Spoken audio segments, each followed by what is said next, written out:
Cooch Behar government ইঞ্জিনিয়ারিংয়ে তোমার recent একটা মেরিট লিস্ট পাবলিশ হয়ে গেছে। তোমরা এখানে দেখতে পাচ্ছ তোমাদের টোটাল অ্যাপ্লাই করেছে হচ্ছে 1377 জন। আগেবার অ্যাপ্লাই করেছিল তোমাদের হচ্ছে 690 জন। আগেবার অ্যাপ্লাই করেছিল টোটাল হচ্ছে 690 জন। আর এবার অ্যাপ্লাই করেছে 1377 জন, মানে অনেকে অ্যাপ্লাই করেছে।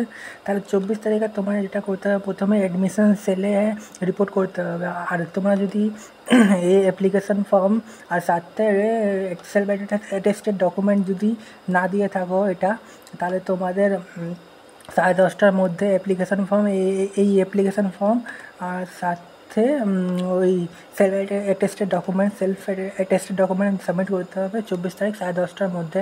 আর এবং সাথে তোমার অ্যাটেন্ডেন্স শিটেও সাইন করতে হবে।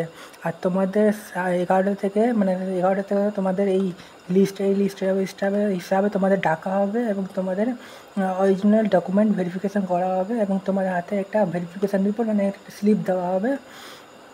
আর তোমাদের কাউন্সেলিং যেটা স্টার্ট হবে সেটা হচ্ছে 11:30টা থেকে। তোমাদের আপডেটেড মানে যারা ডকুমেন্ট ভেরিফিকেশান করবে সেদিন এবং ফিজিক্যালি সেদিন সেখানে প্রেজেন্ট থাকবে, শুধু তাদেরই এই কাউন্সেলিংয়ের জন্য ডাকা হবে।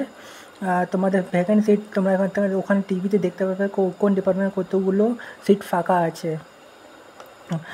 তোমাদের প্রথমে ডাকা হবে এবং তোমাদের জিজ্ঞাসা করা হবে তোমাদের কোন ডিপার্টমেন্ট চাই। তোমাদের যদি পছন্দের ডিপার্টমেন্ট পেয়ে যাও তাহলে তোমরা কনফার্ম ফর্ম দিয়ে সেখানে অ্যাডমিশন নিয়ে নিতে পারো। এবং তোমাদের যদি পছন্দ না হয়, তোমরা যদি ওয়েট করতে চাও, তাহলে ওয়েটিং ফর্ম দিয়ে পরের রাউন্ডের জন্য ওয়েট করতে পারো।